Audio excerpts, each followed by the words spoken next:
Assalamualaikum warahmatullahi wabarakatuh. Waalaikumsalam warahmatullahi wabarakatuh. Kami rakyat Aceh atas keluarga besar korban tsunami mengucapkan terima kasih kepada Al-Habib Muhammad Rizik bin Husin Shihab serta pengikutnya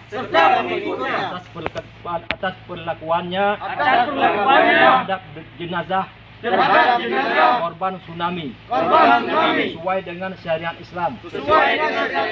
Kami mengucapkan alhamdulillah kepada seluruh Laskar FPI yang telah membantu korban tsunami. Mengucapkan alhamdulillah dan terima kasih. Assalamualaikum warahmatullahi wabarakatuh.